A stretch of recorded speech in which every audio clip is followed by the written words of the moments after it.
तो आपका जो चैप्टर है क्रॉप प्रोडक्शन एंड मैनेजमेंट, उसका एक और नया टॉपिक आज हम डिस्कस करेंगे इस लेक्चर में। देखिए, अब हम थोड़ा सा और आगे बढ़ते हैं और हम चलते हैं फर्टिलिटी की तरफ। यानी हमारा जो भी क्रॉप है वो देखो उगेगा तो ज़मीन के अंदर ही है ना, तो ज़मीन की जो सेहत होती है वो भी ज़रूरी है।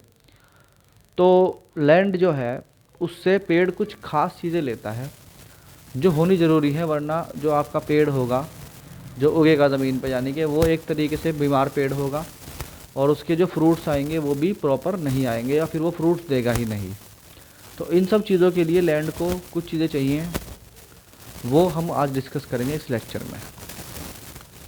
सबसे पहले ऑर्गेनिक मैन्योर क्या होता है। कल मैंने इसके बारे में बताया था कि फ्रूट्स, वेजिटेबल्स और काऊ डंग वगैरह वगैरह सब चीज़ें मिलाकर एक मिक्सचर बनता है जिसको फिर फर्मेंटेशन किया जाता है और फर्मेंटेशन करने के बाद उसको ज़मीन में डाला जाता है जहाँ पर हमें खेती करनी है। इससे ज़मीन उपजाऊ बनती है, उपजाऊ माने फर्टाइल बनती है। फिर उस ज़मीन पर हम अगर बीज बोते हैं, सीडलिंग करते हैं या एनीवे कुछ भी हम अगर उगाते हैं तो फिर वो बहुत अच्छे तरह से प्रोडक्शन करता है। तो इसी बात को समझाने के लिए हमने कल आपको मैन्योर समझाया था, ऑर्गेनिक मैन्योर यानी कि फल सब्ज़ी और काऊ डंग, यूरिन वगैरह से मिलके बनने वाला एक मिक्सचर। तो अब क्योंकि ये ऑर्गेनिक जो है, कुछ टाइम ऐसा आया जब इंडस्ट्रियल रिवोल्यूशन आया कुछ टाइम पहले, तो उसमें क्या हुआ कि ये ऑर्गेनिक मैन्योर बहुत ज़्यादा अवेलेबल होना कम हो गया क्योंकि खेती बड़े स्केल पे होने लगी। तो कुछ कंपनियां जो हैं, कुछ फैक्ट्रीज़ जो हैं, उन्होंने एक मिक्सचर बनाया अपनी लैब में और फिर लैब के बाद अपनी फैक्ट्रीज़ में, और उस फैक्ट्रीज़ में जो मिक्सचर बनाया उसको जब डाला गया खेतों के अंदर तो भी प्रोडक्शन बहुत हाई लेवल पे हुआ। मगर क्योंकि वो सब के सब जो फैक्ट्री और लेबोरेटरी के अंदर बनाए गए थे वो सारे के सारे मिक्सचर में केमिकल्स थे और वो केमिकल्स बनाए हुए थे, इसलिए उन्होंने जिस रेशो में फ़ायदा पहुंचाया उसी रेशो में नुकसान भी पहुंचाया काफ़ी हद तक।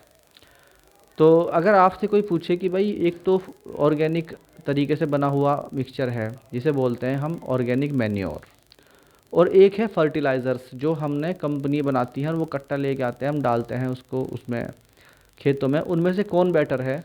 तो देखिए, ये जो फर्टिलाइज़र है इसके मुकाबले ऑर्गेनिक मैन्योर ही बेटर है। तो हम कहते हैं कि organic manures are better than fertilisers. Fertiliser माने मैन मेड मिक्सचर जो ह्यूमन ने बनाया है। अब क्यों है ऐसा कि ऑर्गेनिक मैन्योर बेटर है फर्टिलाइज़र से? उसकी वजह है, उसकी 4 वजह हैं जो आपको याद करनी है, जो आपके पेपर में आ सकती है ऑप्शन बन के। पहला कि ऑर्गेनिक मैन्योर जो होता है, चारों पॉइंट्स ऑर्गेनिक मैन्योर के बारे में है कि organic manure adds nutrient to the soil. यानी वो सिर्फ ये नहीं कि केमिकल ऐड होता है, बल्कि ऑर्गेनिक मैन्योर अर्थ को भी मजबूत करता है, अर्थ के अंदर सॉइल को मजबूत करता है और सॉइल के अंदर न्यूट्रिएंट्स को ऐड करता है। न्यूट्रिएंट्स जो ग्रोथ के लिए एलिमेंट्स या सब्सटेंस रिक्वायर होता है उसको क्या बोलते हैं? न्यूट्रिएंट बोलते हैं। दूसरा point, it increases water holding capacity of soil. देखिए, आपका जो ज़मीन होती है, सॉइल होती है, सॉइल के अंदर बहुत ज़रूरी है, सॉइल के अंदर बहुत ज़रूरी है कि वो वाटर को होल्ड कर सके। मतलब अगर आपने मान लीजिए खेती में पानी डाला और वो पानी खेत की ज़मीन रोक नहीं पा रही अपने अंदर, तो वो नीचे बह जाएगा, ज़मीन के अंदर चला जाएगा, तो आपको और ज़्यादा पानी डालना पड़ेगा, और ज़्यादा पानी डालना पड़ेगा। उसकी वजह से पानी का बहुत सारा वेस्टेज होगा, बिजली का वेस्टेज होगा, इलेक्ट्रिसिटी का।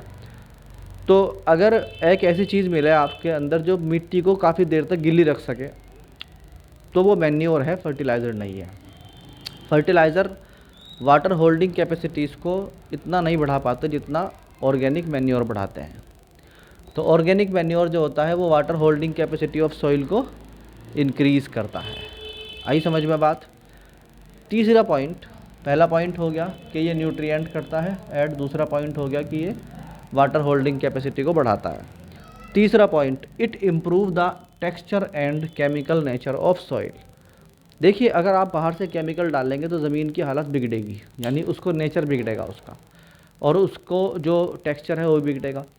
मगर जब आप उसके अंदर नेचुरल चीज़ निकालेंगे डालेंगे, जैसे यूरिन, काउटंग, वेजिटेबल्स, फ्रूट्स का मिक्सचर, तो इसके मिक्सचर से अर्थ जो है, मट्टी जो होती है वो और ज़्यादा मजबूत होती है और इम्प्रूवमेंट आता है उसके अंदर। तो हम कहते हैं कि जो ऑर्गेनिक मैन्योर है वो इम्प्रूव करता है टेक्सचर और केमिकल नेचर ऑफ सॉइल को, ज़मीन की जो नेचर है उसको और अच्छी तरह करता है, बेहतर कर देता है तुरंत। अब है हमारा फोर्थ पॉइंट, जो कि लास्ट पॉइंट है इसमें, enhance the number of friendly microbes. ये बहुत इंपॉर्टेंट है कि ये माइक्रोब क्या होते हैं। देखो मट्टी के अंदर बहुत बारीक बारीक से कीड़े होते हैं जो हमें नॉर्मल आइज से दिखाई नहीं देते। अगर हम उनको देखना चाहते हैं तो माइक्रोस्कोप का यूज़ करना पड़ेगा, उनको बोलते हैं माइक्रोब्स। ये बैक्टीरिया होते हैं, फंजाई होते हैं, और छोटे छोटे और अदर एनिमल्स या और अदर जो है छोटे छोटे से जो है वो लिविंग ऑर्गेनिज्म होते हैं। ये क्या करते रहते हैं, ये बेसिकली ज़मीन के लिए असल में ये उसकी मट्टी को अंदर जो न्यूट्रिएंट्स हैं उनको अपने अंदर डाइजेस्ट करते हैं। डाइजेस्ट करने के बाद एक्सक्रीट करते हैं। जैसे ह्यूमन जो होता है वो खाना खाता है, खाना खाने के बाद टॉयलेट को मतलब बाहर निकालता है, एक्सक्रीशन करता है वेस्टेज को। इन द सेम वे ये माइक्रोब भी यही काम करते हैं। मगर इसमें ज़मीन को फ़ायदा यह है कि जैसे ह्यूमन का वेस्टेज ज़मीन के लिए फ़ायदेमंद होता है, वैसे ही माइक्रोब्स का वेस्टेज भी ज़मीन के लिए बहुत फ़ायदेमंद होता है। और बताऊं मैं आपको कि ये नाइट्रोजन को प्यूरीफाई भी करते हैं, यानी कि जैसे एयर को लेते हैं अपने अंदर और साफ़ करके एयर को बाहर भेजते हैं, यानी कि ये मिट्टी को भी साफ़ करते हैं, खेती के लायक बनाते हैं माइक्रोब्स।